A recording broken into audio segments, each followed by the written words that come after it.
Ibrahim alaihissalam dakwah la ilaha illallah, tiada Tuhan selain Allah, jangan sembah kecuali Allah. La ilaha illallah, Ibrahim Rasulullah. Tapi bagaimana reaksi pengusaha pada penguasa pada saat itu? Ini ajaran Ibrahim, ajaran sesat. Tangkap dia, kejar. Tangkap. Masih ingat kisahnya Ibrahim? Kan Ibrahim alaihissalam rajanya waktu itu Namrud. Raja Namrud ini dia punya kebiasaan, tradisi, agama nyembah berhala. Siapa yang membuat sembah berhala itu? Bapaknya. Coba, Ibrahim alaihissalam nabi, la ilaha illallah, tiada Tuhan selain Allah, justru bapaknya bikin patung berhala. Ketika Ibrahim mau lawan bapaknya, agak tahu sih mbokku ya. Orang la ilaha illallah, nah dia pergi bikin patung berhala. Akhirnya apa? Ibrahim mau lawan bapaknya. Ketika Ibrahim mau lawan bapaknya, ditegur sama Allah. Ibrahim sadar kok, bapakmu itu. Tapi dia nyembah berhala. Tapi itu ambokmu. Ajak muewai. Tapi dia nyembah berhala. Allah berfirman, lebih baik kau yang mengalah. Kau yang keluar dari desamu. Jangan kau lawan bapakmu. Dengar baik-baik ini anak muda. Ini anak muda sekarang mentang-mentang belajar agama tinggi-tinggi. Ada tradisi orang tuanya tidak anggap sesat. Bapak ini kafir. Wah, bapaknya bilangi kafir. Ada itu. Ada anak-anak saya. Sepupu saya di Tarakan. Belajar agama. Baru 2-3 bulan belajar agama. Itu pun belajar agama melalui YouTube. La ilaha illallah. Mak download. Tak 1 menit, 2 menit. Begitu masih jalan itu ceramah. Habis kuotanya. Habis itu ceramah. Nah pahami setengah-setengah. Langsung nak bilang, bapak ini bid'ah. Kenapa aku bilang kak bid'ah sesat? Tak sia. Tidak ada pada zaman Nabi tak sia. Nah ini langsung bapaknya marah. Bertengkar. Saya bilang, di mana kau belajar agama dong? Mana kau belajar agama? Bapakmu kau kafirkan hanya gara-gara dengar ceramah. Apa jeleknya tak sia? Kalau tidak mau kau balik bilang tak sia, bilang kau ceramah kematian. Apa larangannya ceramah kematian? Apa isinya? Baca ayat suci Al-Quran. Mana ayat yang melarang orang baca ayat suci Al-Quran? Apa isinya? Orang yang didatangi berduka kita hibur. Apa larangannya? Ayo. Apalagi isinya tak sia, ceramah agama. Ada orang dilarang ceramah. Apalagi isinya kita datang bersilaturahmi. Masa kita dilarang bersilaturahmi? Apalagi isinya orang dikasih makan. Dosakah orang dikasih makan? Kalau ada orang bilang, dilarang merepotkan, bikin susah orang berduka. Cocok, setuju. Jangan menyusahkan orang berduka. Setuju. Mana disebut menyusahkan orang berduka? Bapak dikasih teh gelas, bapak minta teh botol. Itu bikin susah orang itu. Dikasih air gelas, nah bilang kopi mix kasih kak. Itu bikin repot itu. Tapi ini orang sudah mampu ji. Lagi pula itu di Makassar saya lihat bukan lagi tuan rumah yang sediakan kue, tapi orang-orang tamu ada yang bawa roti gulung, ada yang bawa teh, ada yang bawa kue tradisional. Lalu apa salahnya? Kita bersedekah. Kalau judulnya tak sia, kau tidak mau bilang ceramah tak sia, sudah bilang saja pengajian atas berdukanya meninggalnya ini. Sudah. Sama maulid bid'ah, tidak ada pada zaman Nabi. Cocok. Kalau tidak mau kepalik lagi pakai istilah maulid, pakai saja sirah nabawiyah, ceramah tentang Nabi. Apa salahnya bos? Adabnya Ibrahim alaihissalam, tegur sama Allah. Bapaknya nyembah berhala namanya Azar, bikin patung. Ibrahim mau ribut. Sadar kau Ibrahim, ambokmu ya tuh, ajak muewai. Kau yang keluar dari desamu. Coba. Begitu kita wajib menghormati orang tua. Jadi bapak-bapak yang masih ada orang tuanya, pulang kampung lalu ketemu.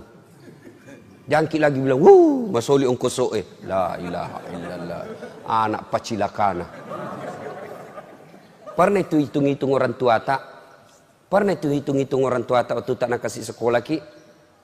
Andai saja bisa nak jual harga dirinya, nak jual dirinya untuk kita sekolah. Masa gara-gara sewa pesawat kita berpikir? Siti Najani itu balikan ngagak untuk tomat-tomat. Siti Naja sangat sepantasnya kita jual kita punya harta untuk membahagiakan orang tua. Ini anak-anak nih, anak-anak sekolah. Kita ini juga orang tua. Nih bapak-bapak, muliakan orang tua. Biasanya bapak-bapak tidak muliakan orang tua karena takut sama istrinya. Saya bilang sama istriku, boleh kau marah sama saya, boleh kau maki-maki saya, boleh kau lempar kepalaku, yang penting tidak nak kena. Toh, satu yang tidak boleh, jangan lalu kau atur-atur ke soal orang tuaku. Jangan pernah saya dengar kau menyakiti perasaan orang tuaku. Begitu saya dengar kau sakiti perasaan orang tuaku, wabillahi taufiq wal hidayah. Toh, belum tentu kita jodoh sampai ajal. Tapi yang namanya orang tua tidak ada istilah bekas. Belajar dari Ibrahim alaihissalam. Nah, lanjut kisah. Ibrahim alaihissalam akhirnya Raja Namrud pergi berburu. Ibrahim alaihissalam pergi berburu. Raja Namrud pergi berburu. Raja Ibrahim masuk di, ya kayak tong kira-kira kalau kita orang Islam, masjidnya. Rumah berhalanya Raja Namrud. Dia hancurkan semua itu berhala-berhala. Ambil kampak, nawasai manangi pak. Pak, nak cepuk kepalanya, pak, nak hancurkan kakinya, nak patahkan lehernya. Satu nak tinggal. Itu berhalanya Namrud yang paling besar, berdiri dan kebetulan tangannya begini.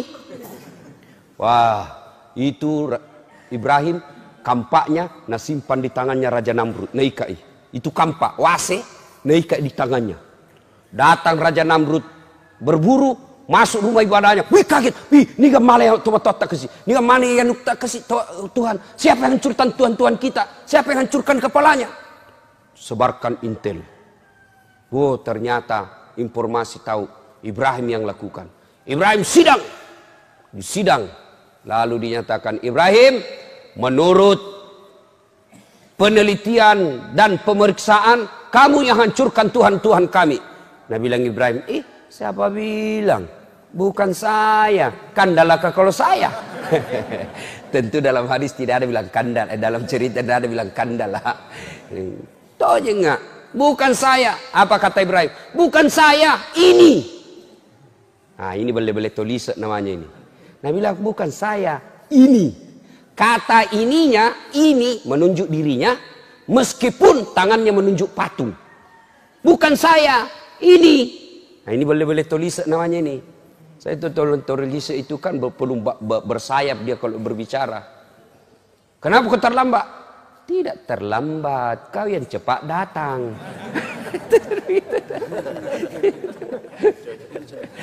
Ibrahim alaihissalam bilang bukan saya, ini. Wah sudah, tidak perlu. Dia bilang, siapa tahu dia. Kenapa kau bilang? Siapa tahu cemburu.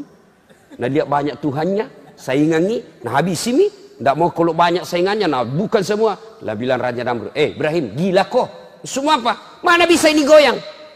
Tidak bisa goyang. Tidak bisa ngapa-ngapain. Kenapa paling kau sembah? Yang gila saya atau kamu? Oh tambah marah. Ada ton cerita soal gila-gila ini. Cerita warung kopi. Cerita warung kopi gini. Ada satu komplek orang kaya semua di dalam. Orang-orang sibuk. Ini Pak Doja tiba-tiba bikin geger satu komplek. Kenapa? Dia azan jam 9 pagi. Jam 9 pagi dia azan. Allahu Akbar, Allahu Akbar. Geger semua satu kampung. Jam berapa? Azan apa ini Pak Ustaz ini? Gila-gila ini Pak Ustaz ini. Duhur bukan, asar bukan, datang satu komplek. Dipimpin ketua RT-nya. Marah-marah itu ketua RT. Mau ini nak kasih berhenti. Tidak bisa, sudah nak kunci semua ini Pak Doja ini. Tidak bisa masuk. Terpaksa azan sampai habis. Ini Pak Doja ketawa-ketawa azan. Dan lihat, wih banyaknya datang ini. Keluar Nabi bilang ke RT, gila-gila kau Andai kau bukan ustaz, ku lapor kau di polisi. Meresahkan masyarakat. Kenapa ya Pak? Nabi bilang, kau azan apa ini? Subuh bukan, duhur bukan, asar bukan. Kau asar apa? Oh, gila ini. Bilang begini Pak. Saya azan subuh tidak datang Ki. Saya azan asar tidak datang Ki. Giliran saya asar azan jam 9 baru Ki datang semua. Yang gila saya atau kamu? Ini cerita warung kopi ya. Jangan sampai kita praktek lagi di sini.